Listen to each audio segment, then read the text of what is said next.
The peaceful diner lunch exploded when my phone buzzed. A text from a stranger.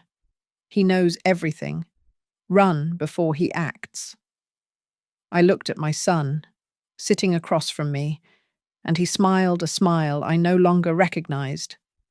The only question was whether to run first or strike first. My answer, both. My name is Martha Ellington. I am 58 years old, and for the last 7 years, I have been a widow. After Thomas passed, I rebuilt my life piece by piece, much like the wood mosaics I sell on Etsy.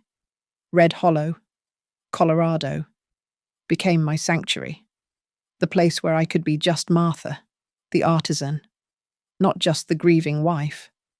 My hands, stained with varnish and glue, brought me peace and a steady income. This particular Tuesday started like any other, until my son Evan asked me to lunch. Evan, my only son, 34 years old and still trying to find his footing. He said he wanted to discuss family business at the Cindercone Diner, our old spot. The vinyl booths were cracked, and the air smelled perpetually of fried onions and stale coffee. But it was familiar. We'd barely finished our burgers when my phone vibrated against the Formica tabletop, a sharp, insistent buzz that cut through the diner's clatter. I glanced down. An unknown number. No profile picture. Just a stark black silhouette. The message typed out in plain, terrifying text. He knows everything. Run before he acts. A cold dread, sharp as a chisel, pierced the comfortable warmth of the diner. I looked up at Evan. He was smiling, talking about something to do with the housing market, but his eyes were not smiling. They were hard, watchful, and focused on something just over my shoulder. "Excuse me, Mum," he said, pushing his plate away. "I'm just going to grab the check." But he didn't walk toward the register where Darla, the manager, was stationed. He veered left toward the restrooms, pulling his phone from his pocket. I watched him in the reflection of the window. He wasn't going to the restroom. He ducked into the narrow hallway, his back to me, phone pressed tight to his ear. His words were muffled, but the urgency in his posture was unmistakable. I looked back at my own phone. He knows everything. Who was he? And what did he know Evan returned a minute later? His false cheer amplified. All settled. He waved at Darla, but she was already approaching our table, her face set in that professionally neutral mask all service managers wear. "Sorry, Evan?" Darla said, not sounding sorry at all. "The card was declined. POS system must be acting up again." I saw it then. A fleeting, ugly flash of anger in my son's eyes. It wasn't the frustration of a faulty machine. It was the humiliation of being exposed. He fumbled for another card, handed it to her, and avoided my gaze. The small detail clicked into place. He was in financial trouble. Deep trouble. Darla returned, and Evan quickly signed the slip. As she picked it up, her hand brushed mine. She left the customer copy of the receipt, but tucked underneath it was a small napkin. I palmed it. "So, Mum," Evan began, leaning forward, the failed transaction apparently forgotten. He slid a folded sheaf of papers from his briefcase onto the table, right next to my iced tea. "About that family business." He unfolded it. The header was stark, limited power of attorney. "It's just to help you out," he said, his voice smooth, rehearsed. "With the bank. You know how complicated all that online stuff is for you. This just lets me handle the mortgage statements and utilities, make sure everything is streamlined." My heart was hammering against my ribs, a frantic bird in a small cage. He knows everything. The words echoed. Evan, I'm not sure. I started, playing for time. I reached for my reading glasses in my purse. You know my eyesight. I slipped them on. They were a custom pair I'd ordered for my detailed inlay work, with a tiny, high-resolution camera embedded in the frame. I used it to document my process for my Etsy buyers. I leaned over the papers, pretending to read the dense legal text. I clicked the small, nearly invisible button on the stem. Once. Twice. The camera was silent, capturing crisp images of every clause, every signature line. It's all standard. Mom, just a formality. He pushed. I just need a minute to read it properly. Dear. Without the diner noise. I folded the papers and made to put them in my purse. No, he said, a little too quickly.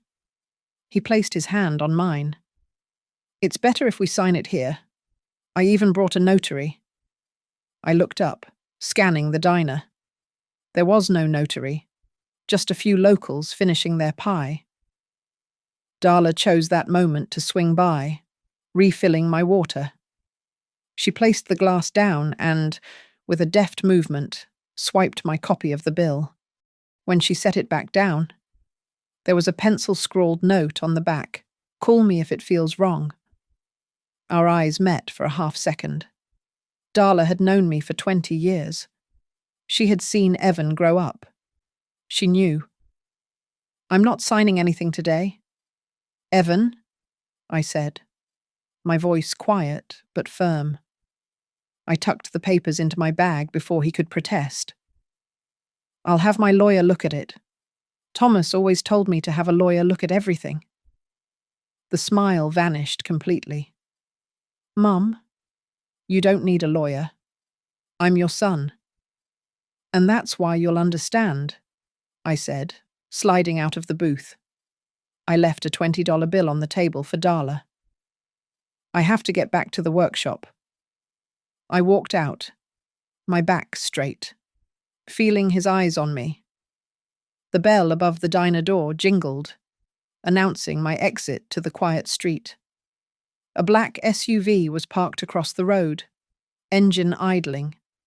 It hadn't been there when I arrived. In the passenger seat, I saw her, Kelsey, Evan's wife. She was holding up a tablet, her face illuminated by the screen, talking animatedly, even from here. I could tell she was live streaming, probably for her digital real estate venture. I didn't break stride. I walked to my old truck, dug for my keys, and as I did, I let my gaze sweep over the SUV's license plate. I recited the numbers in my head, burning them into my memory. Kelsey didn't look up, too busy performing for her online audience. I got in my truck, locked the doors, and sat for a moment, the keys cold in my hand. The text message was still open on my phone.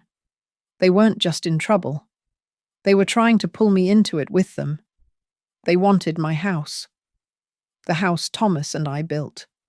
The house that held my workshop and my entire life. I started the engine, the old truck roaring to life. If they wanted my house, they were going to pay for it with their own plan. They thought I was just a soft, grieving widow who made pretty things out of wood.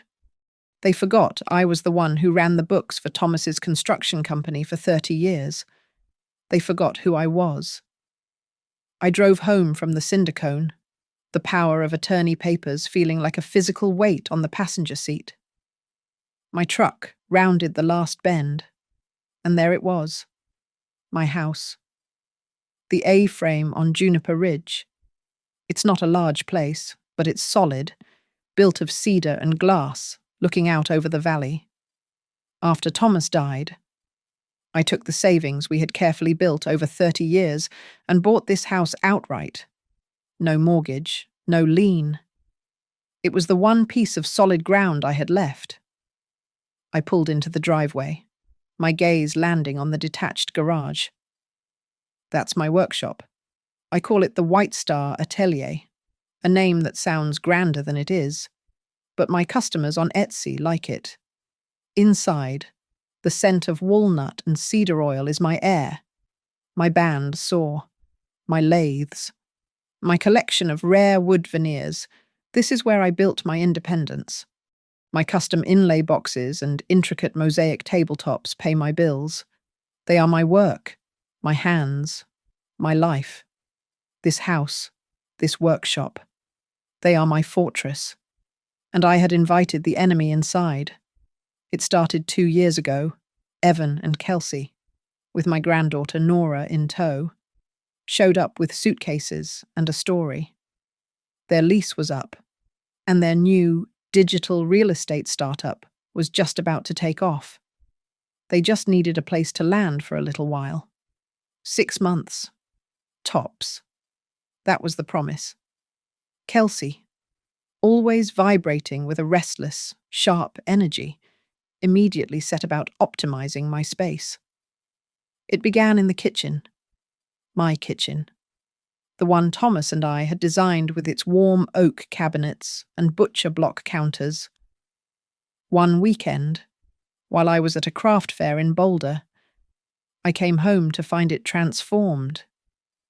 The oak had been painted a sterile, glossy grey. Worse, the heavy cast-iron skillet that had been Thomas's, the one he used every Sunday for pancakes, was gone from the stove. I found it in the garage, in a box marked Donate. Alongside it were his antique woodworking chisels, which I'd kept on a magnetic strip by the back door. Oh, Martha, we needed to clear the surfaces for optimal client-facing space, Kelsey had explained, not looking up from her phone. All that clutter just screams hobbyist. We need a professional backdrop. Her professional backdrop soon included a studio setup in the guest bedroom, ring lights, massive computer monitors, a green screen. My utility bills shot through the roof. The electric bill doubled, then tripled. It's the cost of business. Mum? Evan said when I showed him the statement. We're building a brand. You have to spend money to make money. He said it like a mantra he had memorized, as if my 30 years of savings had simply appeared by magic, not by careful, frugal living. Then came the small, insidious shifts in control. I came home one evening after a late delivery to the post office, just after 9. I punched my code into the smart lock on the front door. The keypad flashed red. Access denied. I tried again. Red. I stood on my own porch, locked out, the temperature dropping fast. I had to call Evan from my cell. It took him 5 minutes to answer. I could hear the television blaring inside. Oh, weird, he'd said, finally opening the door, his face blank. You must have typed it wrong. I just updated the security protocols. You changed the code without telling me. Don't be dramatic. Mum, I was going to tell you. You just must have forgotten the new one. He'd smiled. That new, hollow smile. Here, I'll save it in your phone so you don't get confused again. He made me feel senile. He made me feel like a guest. The paper trail vanished next. I realized one afternoon I hadn't seen a bank statement in months, or the utility bills. I called the bank, and after being on hold for 45 minutes, a confused representative told me my accounts had been switched to paperless statements 3 months prior. The request was confirmed from your primary email. Ma'am, she said. It wasn't my email. It was one I'd never seen before. Some combination of Kelsey's brand name and our last name. When I confronted them, Kelsey brushed it off. I just streamlined everything for you. Martha, it's all in the cloud. We're trying to save you the headache so you can focus on your little boxes. The final humiliation came at dinner. I had spent the day making Thomas's favourite beef stew, thinking maybe a real family meal would bring my son back, even for an evening. I set the table. Evan and Kelsey sat down, Nora in her high chair. And then Kelsey propped her phone on a small tripod next to the gravy boat. "Welcome back to Wealth Building Wednesdays," she chirped at the screen. The entire dinner became her live-streamed pitch for a millennial home-buying masterclass. She and Evan spoke to the phone, not to me. They talked about leveraging assets and unlocking hidden equity in legacy properties. I was just the blurred-out background, the before picture in their after story. I sat there, invisible in my own dining room, as they ate my stew and talked about flipping houses, their eyes gleaming with an avarice I had never seen before. I sat in my truck, the engine ticking as it cooled, the power of attorney papers in my bag. I saw it all clearly now, the grey paint, the locked door, the missing mail, the live stream. They were not accidents. They were practice. They had been practicing how to erase me from my own life. And now, they were ready for the final performance. The dread from the diner didn't fade. It sharpened, honing my focus. When I got home, I didn't go to my workshop. I went to my desk. I pulled out the stack of mail I'd been letting pile up, the mail Kelsey had so helpfully organized for me. Most of it was junk, but then I saw it. A thin envelope from Frontier First Bank. I don't bank with Frontier First. My hands were steady as I opened it. It was a welcome letter for my new supplementary credit card, thanking me for joining the account of Mr. Evan Ellington. A cold, clean rage washed over me. He had added me to his account without my permission. But why to build a fake credit history? To link our finances so he could claim I was dependent, I called the automated number on the back. The balance was already high, $4,200.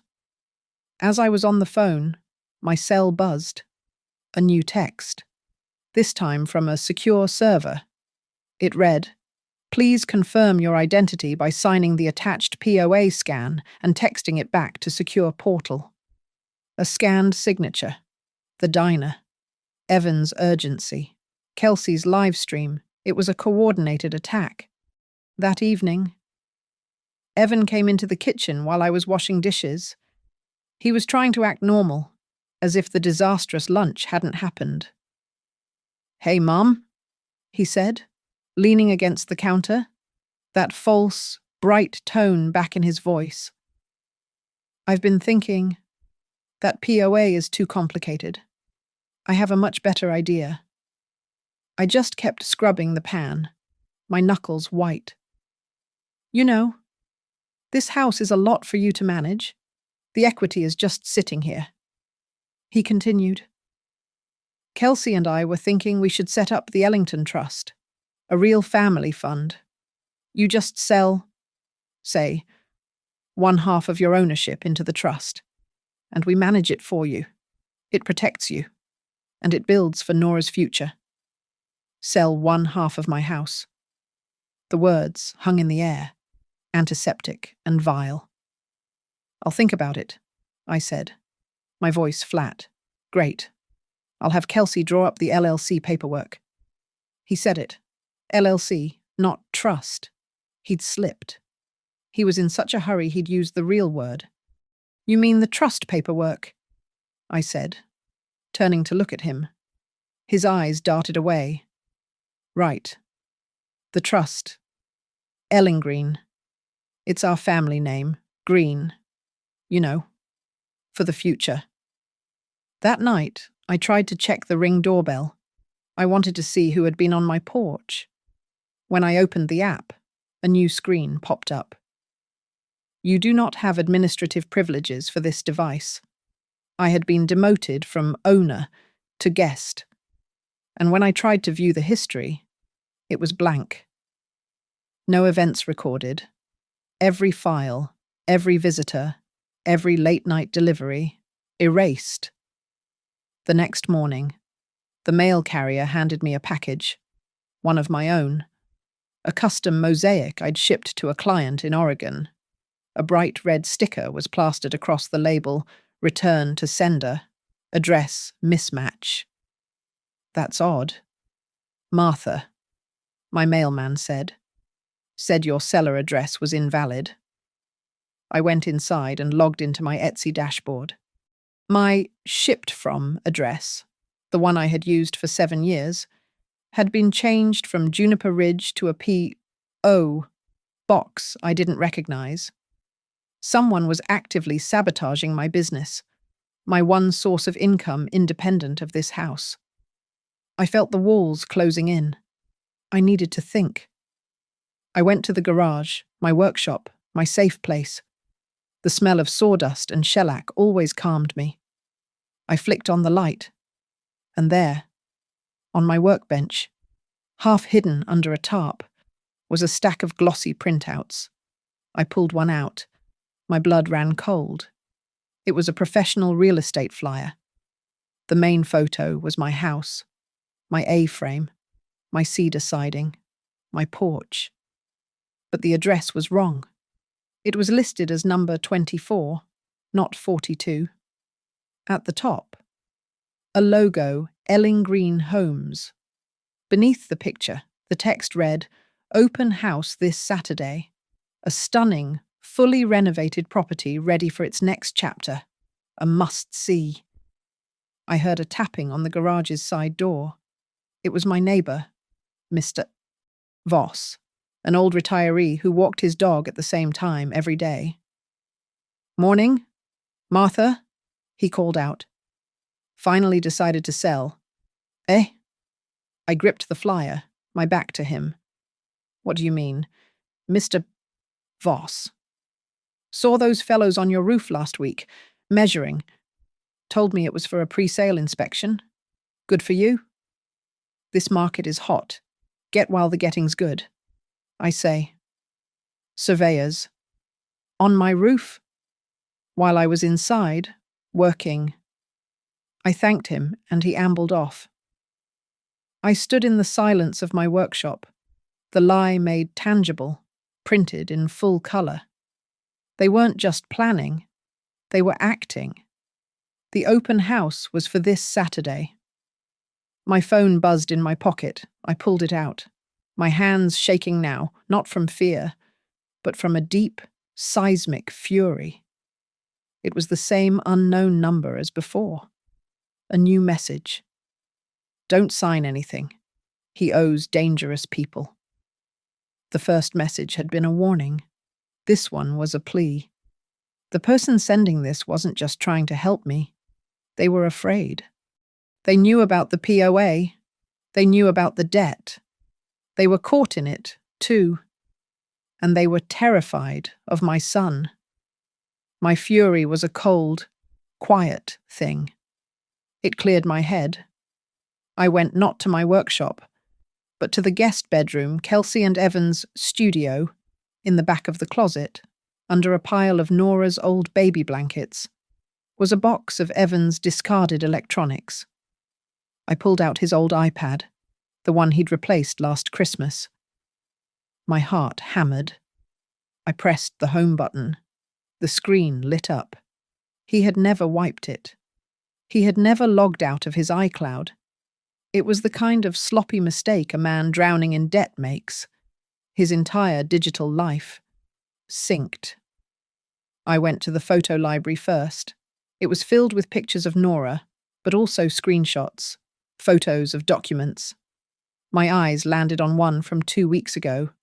A photo of a paper he must have had on his desk. A draft. Deed addendum. It listed my name, Martha Ellington, as grantor, and Elling Green LLC as grantee. I felt sick. I backed out and opened his email. It was linked to Kelsey's. I found her sent folder.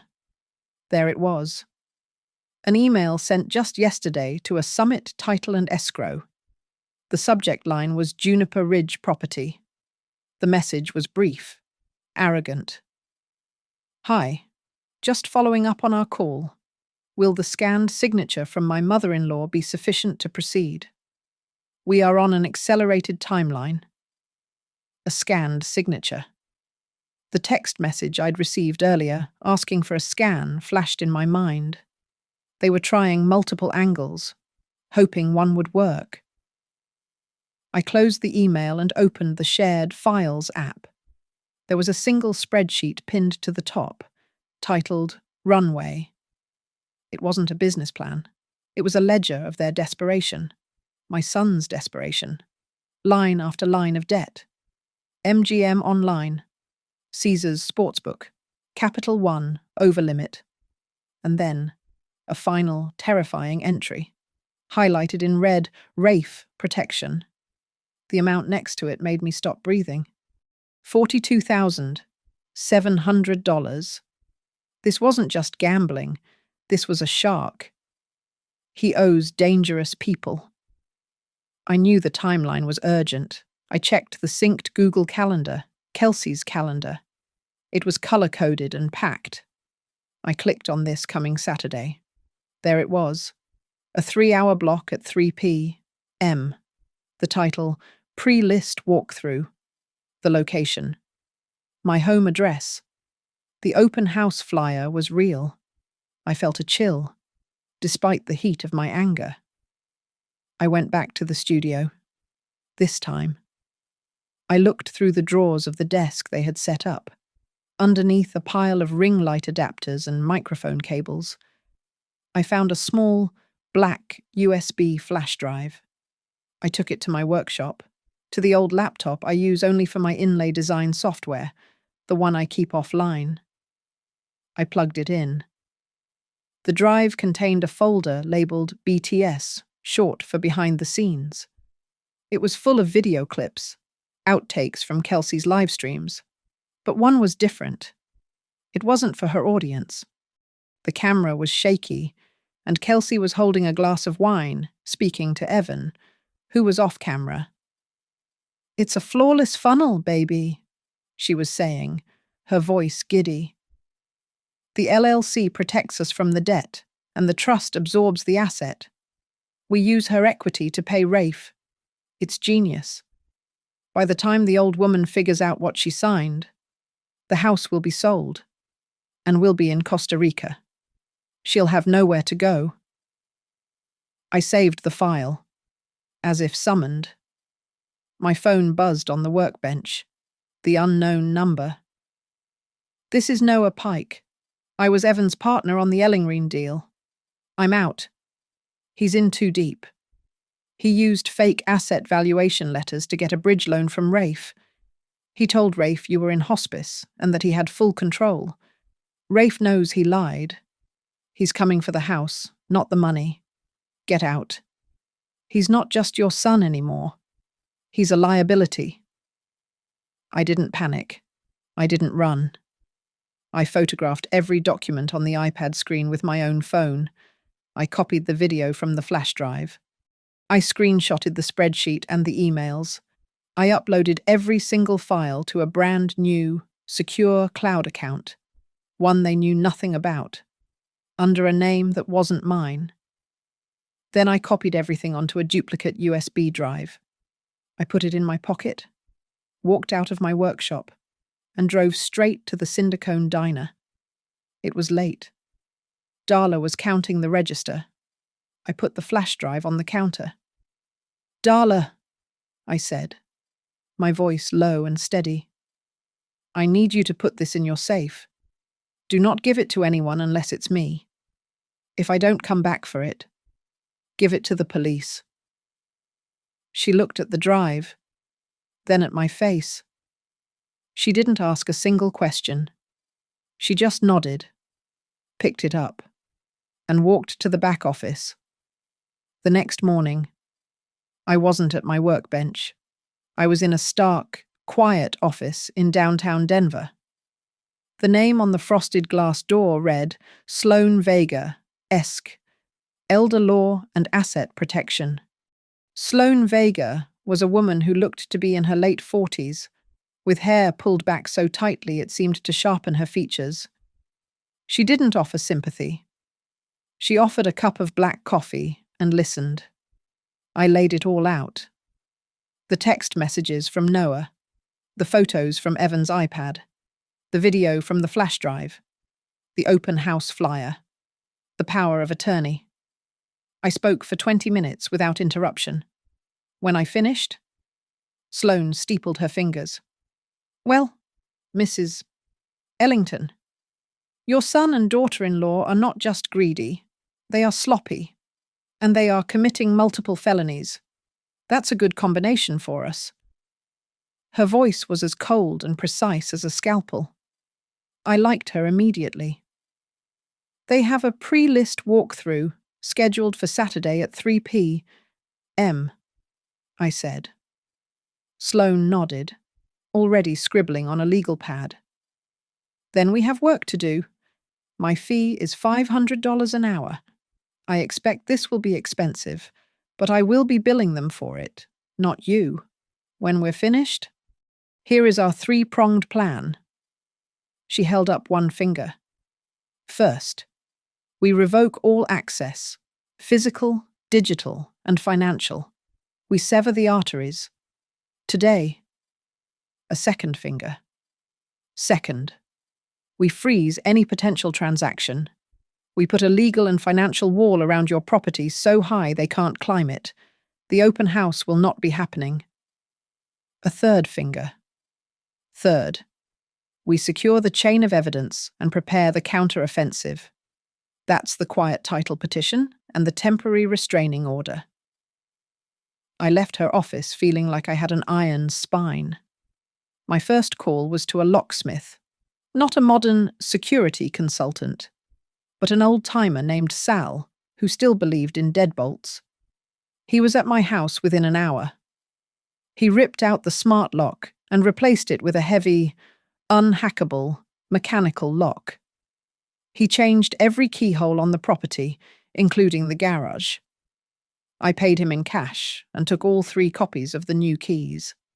While he was working, I went to the circuit breaker in the basement.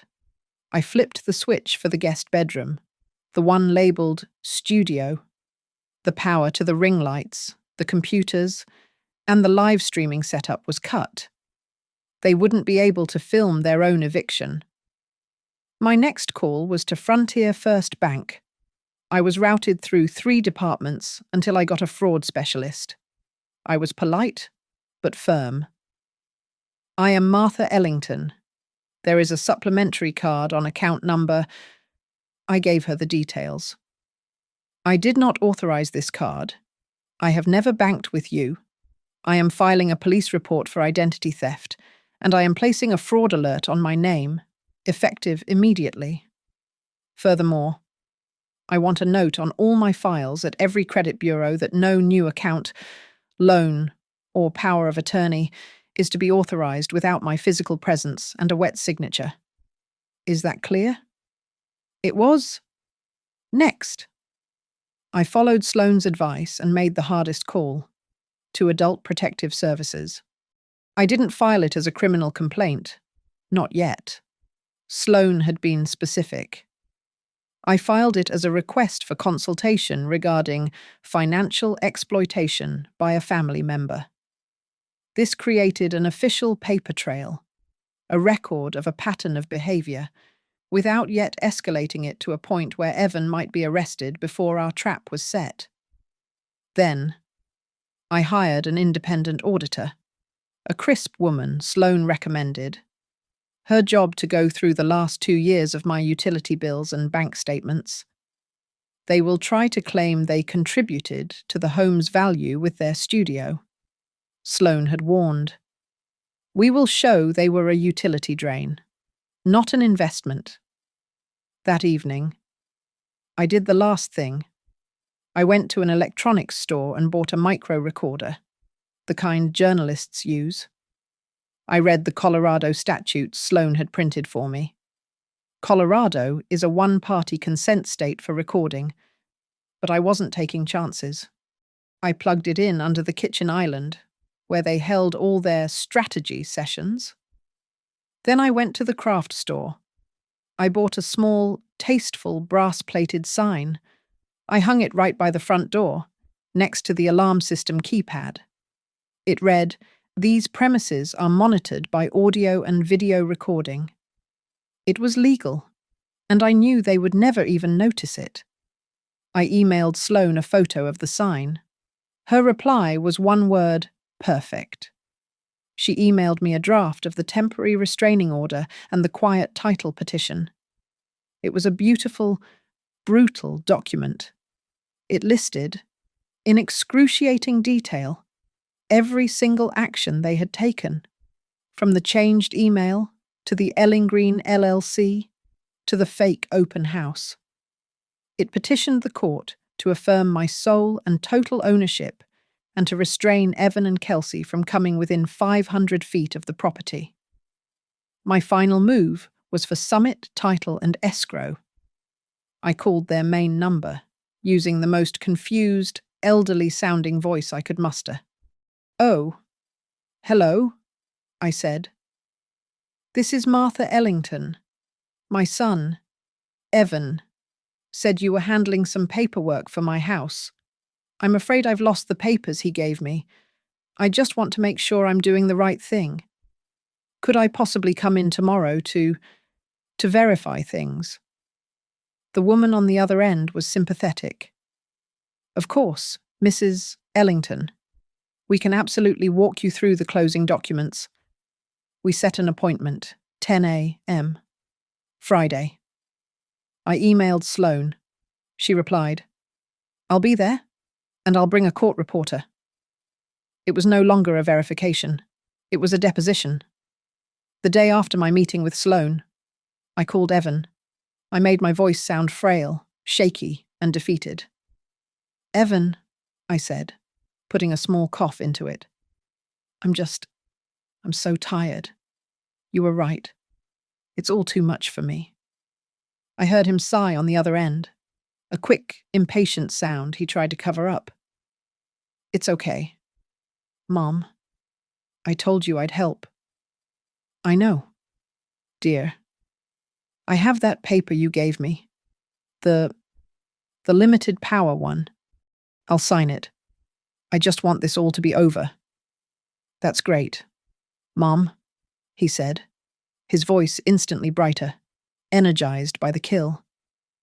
"That's really great. I'll come by right now." "No," I said quickly. "Not here? I don't want Kelsey. I just want it to be official. Let's meet at the Main Street Notary. In 1 hour? Just you and me. Like you said, just family." "Perfect," he said. 1 hour. He hung up without saying goodbye. I was at the notary shop in 20 minutes. Sloan Vega was already there, sitting in a booth, looking like she was just reading a newspaper. The notary, a stoic woman named Mrs. Petroff, had been briefed by Sloan an hour ago. I sat down, my back to the small security camera mounted in the corner. Sloan had chosen this location specifically for its clear, single-angle video feed. Evan burst in at 10 minutes past the hour, flustered and checking his watch. "Mom, okay, great. You have the papers." "I brought a cleaner copy."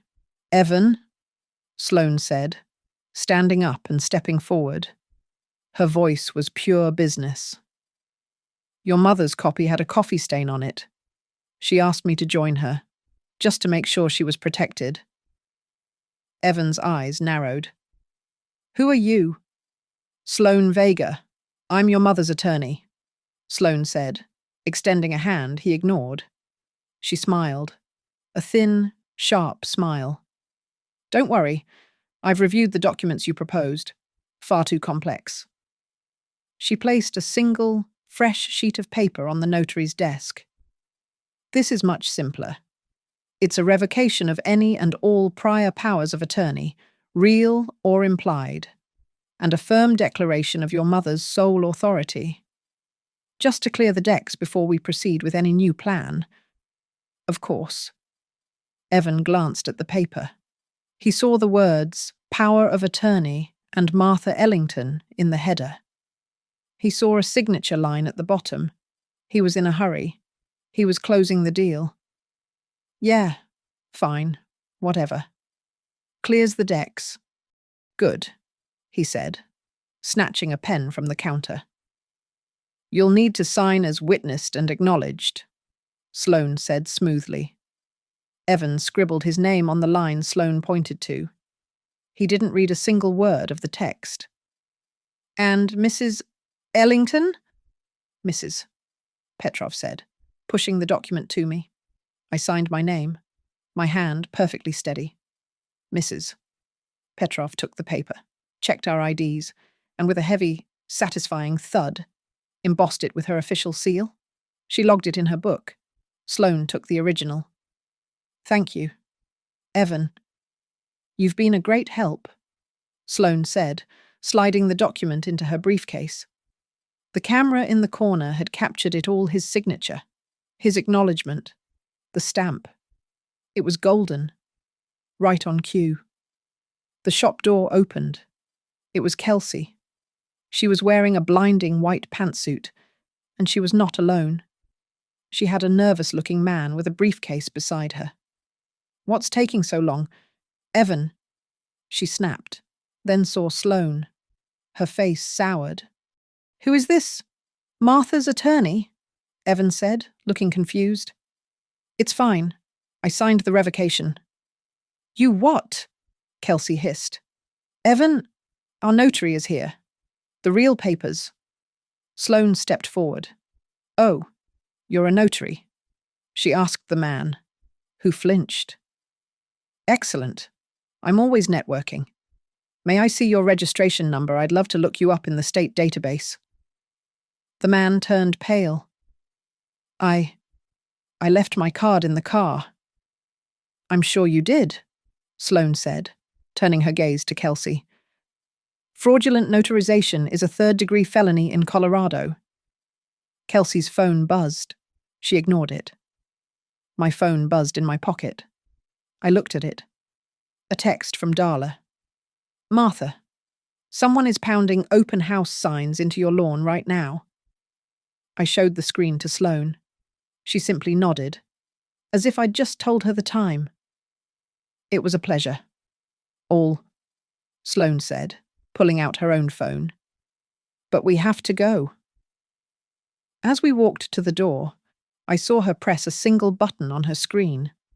What was that? I asked as we hit the sidewalk, walking fast. That was the electronic filing of the temporary restraining order and the quiet title petition. Sloane said, Sunglasses on. The filing automatically notifies the clerk of the court, who automatically notifies the county sheriff. They know all about the fraudulent open house. They are likely already on their way. We pulled up to Juniper Ridge 10 minutes later. It was a circus. 3 real estate agents in crisp suits were standing on my lawn, looking confused. A small group of curious neighbours, including Mr. Voss, were milling about. And on my porch, holding a tray of mimosas she'd clearly brought from my house, was Kelsey. Evan stood behind her, looking lost. Martha! Kelsey shrieked, her voice cracking with false cheer. You're just in time. We're starting the pre-list walkthrough. Get off my property, I said. This isn't your property, you senile old... Actually, it is, Sloane said, stepping forward, holding a freshly printed copy of the filed court order. This is a temporary restraining order, signed by Judge Allister, ordering you, Kelsey Ellington, and you, Evan Ellington, to vacate the premises immediately. This open house is illegal. You can't, Kelsey screamed. We have investors. This is our asset. This, Sloane said, is where I believe you are mistaken. She pulled the small USB drive from her pocket, the one with Kelsey's behind-the-scenes video. She plugged it into the portable speaker and screen a realtor had set up on my porch for a virtual tour. And Kelsey's voice filled the quiet street, giddy, cruel, and unmistakable. The LLC protects us from the debt, and the trust absorbs the asset. By the time the old woman figures out what she signed, the house will be sold, and we'll be in Costa Rica. The agents froze. The neighbors gasped. Evan looked like he was going to vomit. In the dead, echoing silence that followed, we all heard the siren, a single sheriff's deputy car, rolling slowly up the hill. The open house, Sloane announced to the crowd, is cancelled. The deputy left, but the shockwaves from the failed open house spread through Red Hollow like a grass fire. The aftermath was not loud. It was bureaucratic, a series of precise, paper-based cuts. My neighbor, Mr. Voss, it turned out, was not just a curious retiree. He was the acting president of the Juniper Ridge Homeowners Association. He was incensed, not by the fraud, but by the unauthorized commercial event that had disturbed the peace of his Saturday afternoon. The HOA board met Monday. By Tuesday, a formal citation was delivered to Evan and Kelsey at the motel they had been forced to retreat to. The fine for violating community bylaws and conducting unpermitted business was steep $2,500. That citation, sent to the town compliance office, triggered the next domino. The town inspector, noting the commercial use complaint, cross-referenced my property. He found no permits for any renovations. He arrived on Wednesday, clipboard in hand.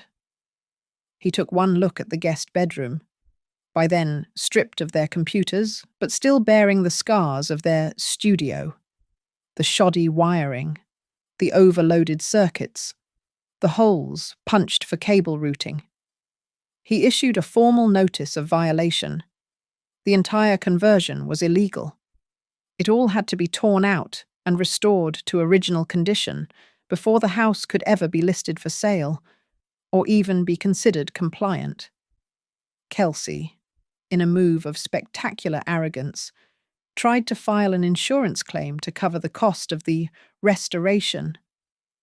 It was the best news I got all week. My insurance provider called me, deeply confused. I explained the situation, and they sent me a letter I will treasure forever. It stated that all claims related to the unpermitted studio were denied, as the work was non-compliant, fraudulent, and constituted commercial use, which voided that part of the policy. The representative told me I was lucky. If their setup had caused a fire, I would have lost everything. Instead, they had insulated me. My policy was pristine, and they were liable for nothing. While the administrative walls were closing in, the criminal case was building. Noah Pike, the anonymous texter, was now Sloane's star informant. Terrified of Rafe and seeing Evan as a lost cause, he emailed Sloane a complete record. It was a chain of emails between Evan and a shady mortgage broker. Evan had attached faked asset valuation letters, inflating my home's worth by nearly double, all built on forged comparisons, to secure the short-term bridge loan. He had built his entire plan on a foundation of pure fraud. Sloane took this ammunition and loaded the cannon. She sent a formal demand letter via process server to their motel. It was, she explained to me, the civil or criminal choice. They could sign a stipulated judgment immediately, permanently relinquishing all claims to the house, dissolving the Elling Green LLC, and agreeing to a payment plan for all my legal fees and the cost of the auditor. Or she would take the file, the video, the fake valuations, the fraudulent credit card application, and walk it personally to the district attorney's office. Kelsey's response was predictable. She went live. From the grainy confines of their motel room, she set up her phone. She angled the camera up, ensuring the fluorescent lighting was harsh, her face pale, and she cried. She filmed a 15-minute monologue about family betrayal, about her ungrateful mother-in-law, who was throwing her own son into the street over a simple misunderstanding about business. She was the victim. She was the one being abused. It might have worked, had she not tried it in Red Hollow. The video was shared to the town's local community page. The backlash was immediate. Darla posted a comment, "This is the same woman who was bragging about hiding assets from the old woman last Saturday. Video available if needed." Mr. Voss commented on the illegal HOA violations. The realtors who had shown up confirmed Elling Green Homes wasn't even a registered brokerage. The digital world Kelsey worshipped turned on her, devouring her brand with the same speed she had tried to build it. Evan, however, had simply vanished. The weight of the TRO, the public exposure, the looming threat of Rafe had shattered his manic confidence. He was a ghost. He didn't answer Kelsey's calls. He didn't answer Sloane's. The legal net was tightening, and he had nowhere to run. I got the final piece of his financial story from Darla. I was at the diner, drinking a cup of coffee that actually tasted good for the first time in days. "Funny thing," she said, polishing a glass. "That POS error on Evan's card, I was closing out the batch and looked at the merchant slip. It wasn't declined. The code was pick up, blacklist. That's not a no funds message. Martha, that's a this card is fraudulent and the bank wants it destroyed message." I processed all of it. The noise, the digital screaming, the fines, the lies. I let Sloane handle the demands. I, on the other hand, went back to my workshop, drew the new, heavy bolt on the door, and turned on the yellow overhead light. I selected a piece of intricate burl walnut and a sheet of pale maple. I began to sketch a new, complex inlay. That evening, I made my only public statement. I posted a single photograph to my White Star Atelier account, the raw wood, the sharp pencil lines, the promise of a design. My caption was 9 words. Some things require time and durability. The hearing for the quiet title and protective order was held in a small, suffocating room at the county courthouse. It was too modern to have any dignity, all acoustic tile and harsh fluorescent lighting. I sat at a table with Sloane. Kelsey sat at the opposite table, dressed in a conservative grey dress, her hair pulled back. She was aiming for sombre, but landed on vicious. Her new lawyer looked harassed. Evan was not with her. When the judge called the case, Kelsey's lawyer put her on the stand. She began to weep. Quiet. Practiced sobs. "I just wanted to help my mother-in-law," she whispered, her voice trembling. "She's all alone, and the house is so much. I just wanted to help her manage her assets. It was all Evan's idea, really, to protect her. This is just a terrible misunderstanding." Sloane stood up. She didn't cross-examine. She began to build. "Your Honor, the petitioner presents Exhibit A," she said, her voice crisp. "A fully executed revocation of power of attorney, signed by Mrs. Ellington and acknowledged by her son, Evan Ellington, the day before the fraudulent open house." She continued, a metronome of facts. Exhibit B server logs from Mrs. Ellington's bank, showing the unauthorized redirection of her e-statements to an email address created by the respondent. Kelsey Ellington. Exhibit C. The Articles of Incorporation for Elling-Reen LLC, listing the respondent as the sole managing member. Exhibit D. The Open House Flyer, printed by the respondent. And Exhibit EA video. Sloane played the video from the flash drive. The courtroom filled with Kelsey's giddy, wine-soaked voice. By the time the old woman figures out what she signed, the house will be sold and will be in Costa Rica. Kelsey's lawyer objected. Your Honor, this is private. It's out of context. Is it? Sloane countered. The petitioner calls Noah Pike to the stand. The door at the back of the courtroom opened. The young man who entered was pale, his hands shaking. This was the stranger who had texted me. Sloane was direct. Mr. Pike, were you an associate of Evan and Kelsey Ellington? Yes, he said, his voice barely audible. In what capacity? I helped source capital for their LLC. And did you help them secure a loan against this property? Yes, a bridge loan. From whom? Noah swallowed, looking at the door. A man named Rafe. And was this loan secured with Mrs. Ellington's permission? No, Noah said.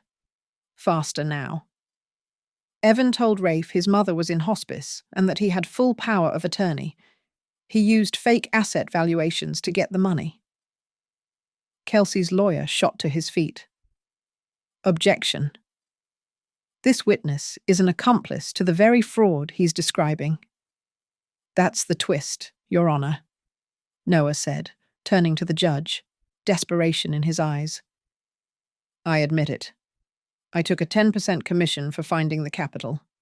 I thought it was just a hard money deal. But when Rafe found out the valuations were fake and the POA was a lie, he threatened me. I'm here because I'm terrified, and I am hoping for leniency. But they did it. They were going to steal the house to pay him. The judge stared at Noah, then at Kelsey. The air in the room was tight. Before the judge could speak, a commotion came from the back. Evan. He burst through the doors, dishevelled and wild-eyed, without a lawyer. Your Honor, he shouted, stumbling forward. Wait. Kelsey looked horrified. Evan? What are you doing? Shut up. Your Honor, Evan said, ignoring her and addressing the bench, his voice cracking. It's my fault. The debt. It's mine. I have a gambling problem. I owed Rafe. I owed him so much. I let Kelsey. She planned it. But I let her. I agreed. I have a daughter. Nora, please. Whatever you do to me, just make sure she's safe. She doesn't deserve this. He was openly sobbing, a man completely broken. And that is when Kelsey, seeing her entire plan implode, finally showed her true self. She stood, her chair scraping loudly, her face a mask of pure fury. She wasn't looking at the judge. She was looking at Noah. You, she shrieked, pointing at him. You weak little snake, if you hadn't run your mouth. The deal would have been finalized last week. The courtroom went dead silent. Her own lawyer slowly sat down and put his head in his hands. She had just confessed. She had admitted to a deal to be finalized, destroying her own testimony of just trying to help. The judge's gavel cracked. That is enough. Ms. Ellington. The ruling was immediate. A temporary quiet title order was granted in my name. The property was frozen. No transfers, no sales. A no-contact order was placed on Kelsey. And then the judge looked at Sloane. based on the testimony of Mr. Pike, the admission of Mr. Ellington, and the respondent's own outburst. This court finds sufficient evidence of felony conspiracy, signature fraud, and mortgage fraud. I am referring this entire file to the District Attorney's Office for criminal prosecution. A woman in a blazer, who I hadn't noticed before, stood up.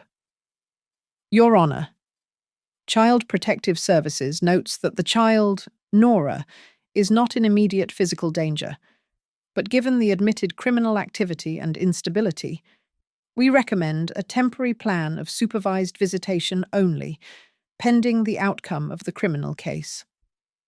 Sloane touched my hand. I watched as Kelsey was informed she could not contact me, my house, or her own daughter without a court-appointed monitor. I watched Evan sit down, completely empty. This was not justice. This was just the end. I stood and addressed the bench, my voice clear and steady. I choose the law, not Thu Han, but I will not back down. With the criminal referral hanging over them, Evan and Kelsey fractured completely. Evan, facing the reality of prison and the loss of his daughter, became Sloane's most valuable asset. Sloane negotiated with his public defender. The deal was clean. Evan would sign a stipulated judgment, a permanent, ironclad document. In it, he would admit, on the record, that he held zero legal or financial interest in the Juniper Ridge property. He would acknowledge that the Elling Green LLC was an instrument of fraud. He would agree to a judgment for all of Sloane's fees, the auditor's costs, and the $5,000 fine from the HOA. Most importantly, he would agree to testify truthfully against Kelsey and any other party involved. In return, Sloane made one call to the district attorney. She argued that Evan was a man consumed by a crippling addiction, manipulated by his co-conspirator. She suggested that his immediate cooperation and his testimony were vital to dismantling a larger predatory lending operation, Rafe's. She proposed that the DA consider a diversion program for Evan, contingent on his testimony-intensive debt and gambling therapy, 500 hours of community service, and full restitution. She made no such offer for Kelsey. While Sloane handled the legal maneuvers, I took steps to protect the only person in this who was truly blameless, Nora. Years ago, when Nora was born, I had opened a college savings fund in her name. I had been contributing to it every month from my Etsy sales. I went back to court with Sloane, to a different room, family court. We filed for a limited financial conservatorship over that specific account. I wasn't seeking custody. I was seeking to build a firewall. The judge, seeing the active fraud case, granted it immediately. Kelsey and Evan were legally barred from touching their daughter's future. The bureaucratic avalanche I had started continued to gather speed. The HOA, the town inspector, and my insurance company, now all fully aware of the situation, sent their demands for remediation to Kelsey and Evan at their motel. The bill to tear out the illegal studio, rewire the room to code, and pay the associated fines was a staggering sum. The financial pressure was now entirely on Kelsey, a vice grip tightening every day. Noah Pike, now cooperating fully, delivered his final piece of evidence to Sloane. It was a file containing threatening texts from Rafe, not just to him, but to Evan. The messages explicitly mentioned Evan's family, detailing a dark, violent knowledge of their habits. It was a clear-cut, textbook loan-sharking operation. Sloane passed it to the DA, who passed it to the Financial Crimes Unit. Rafe was no longer just Evan's problem. He was a state problem. At home, I acted with quiet precision.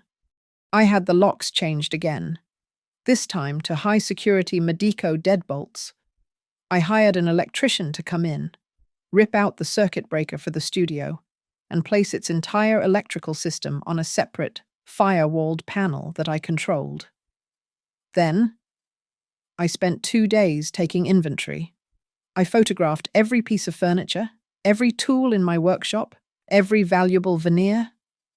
I recorded the serial numbers on my saws, my lathes, my computer.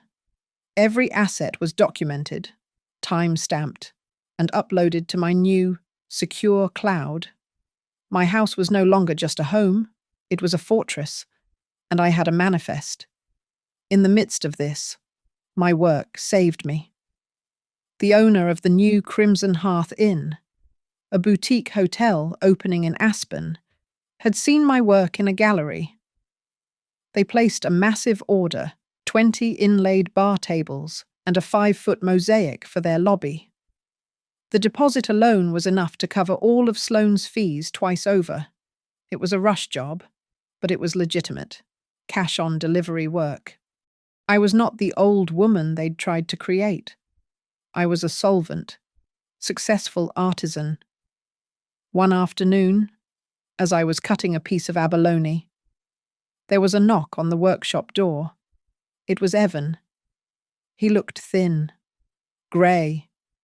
He had been staying at a halfway house downtown as a condition of his cooperation. "Mom," he said, his voice rough. He wouldn't look me in the eye. He was staring at the sawdust on the floor. I know I can't. I don't want anything. I just want to do something. Can I sweep the floor? I'll haul your lumber. Anything. For no pay. I just need to do something right. I looked at my son, the man who had tried to steal my life. I saw the shell of him. 1 week, I said, turning back to my saw. Trial basis. The trash needs to be taken out. The final hearing was set.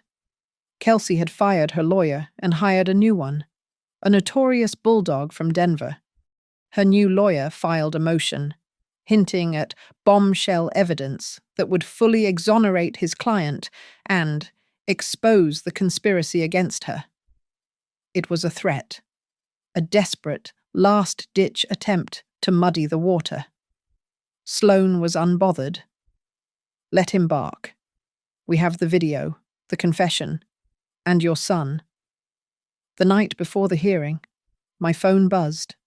It was Noah, his final message. I'm set to testify. But you need to know. Rafe's people found out. He's furious about the DA. He knows Evan is testifying. He will be at the courthouse. Be ready. The day of the final hearing. The courthouse hallway was a theater of anxiety. The gallery was full. And as Noah had warned, he was there. Rafe. He was a thick man in an expensive suit that pulled tight across his shoulders, and he was staring holes into the back of Evan's head. When my son was brought in, Rafe mouthed 2 words at him. The judicial marshals, already briefed by the district attorney, took positions near the exits. They were watching him. Kelsey's new lawyer started with bluster, claiming I was confused and vindictive. It was a weak, predictable opening. Then Sloane stood. She was not there to argue. She was there to present. She put a flowchart on the court monitors. It was a clean, simple diagram of the fraud. An arrow labelled Elling Green LLC pointed to a box labelled Faux Family Trust. That box pointed to Summit Virtual Escrow. The final arrow pointed to the illegal open house flyer. Your Honor, Sloane said, her voice cutting through the room.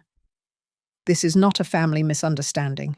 This is a 5-stage business plan for asset theft. She didn't stop. The defense, she continued, has painted Mrs. Ellington as incompetent. The respondent, Kelsey Ellington, has repeatedly claimed she was just trying to help her senile mother-in-law. Sloane paused, picking up a small digital recorder. The petitioner now submits Exhibit F, a legally obtained audio recording captured in full compliance with Colorado's one-party consent law and the premises monitored sign posted at the front door. She pressed play. My kitchen filled the courtroom, the sound of a chair scraping. And then, Kelsey's voice, sharp and impatient. "No, Evan, that's not it. Her M doesn't loop like that. It's tighter. Look at the signature on the driver's license again. You have to practice it until it's muscle memory. Just practice the signature, baby. Practice the signature." We heard Evan's voice, tired and muffled. "I don't know. Kels, this feels wrong." And Kelsey's reply, cold and clear. "It's only wrong if we get caught. Now, do the M again." The silence that followed was absolute. Kelsey's bulldog lawyer stared at his own client, his mouth slightly open. Kelsey herself was chalk white, staring at the recorder as if it were a snake. Noah Pike was called. He repeated his testimony, but this time, he pointed at Rafe. He was in on it. He knew the valuations were fake. He was forcing the conveyance. The prosecutor immediately stood and requested Noah be taken into witness protection, citing the clear threat in the courtroom. The judge agreed. The verdict was a formality. The judge's voice was cold. The quiet title was made permanent. The house was mine. A permanent no-contact order was placed on Kelsey. The civil fines for the fraud, plus all my legal fees, were levied against her. And the judge referred both Kelsey Ellington and Rafe to the DA for immediate criminal prosecution. He turned to Evan. The diversion agreement was accepted. Restitution, therapy, 1,000 hours of community service, and a 5-year probation. Any slip, and the felony charges would be reinstated. The court affirmed the supervised visitation plan for Nora. I had not fought for custody. I did not want to raise another child in the shadow of this wreckage. I just wanted my granddaughter to be safe. We walked out onto the courthouse steps. The sunlight was blinding. Kelsey saw me, and the last of her practiced composure shattered. "You!" she shrieked, her voice cracking. "You haven't won. I will be back. I will take my daughter. You will die in that house alone." A deputy stepped between us, writing a citation for the threat. As Kelsey was having her meltdown, I saw Rafe trying to slip away. He was intercepted by 2 men in dark suits who were not deputies. "Mr.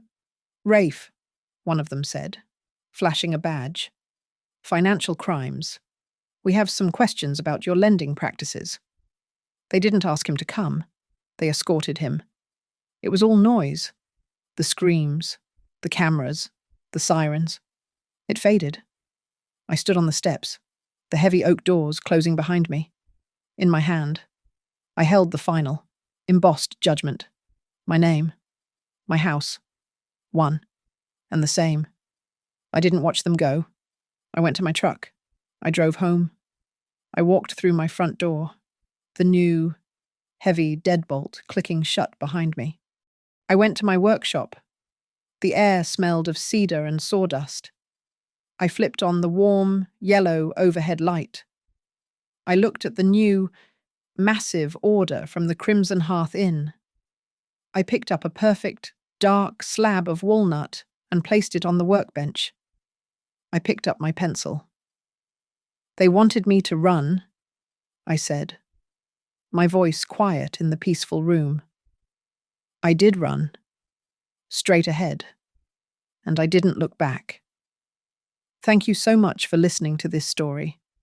I'd love to know where in the world you are listening from. So please drop a comment below and share your thoughts.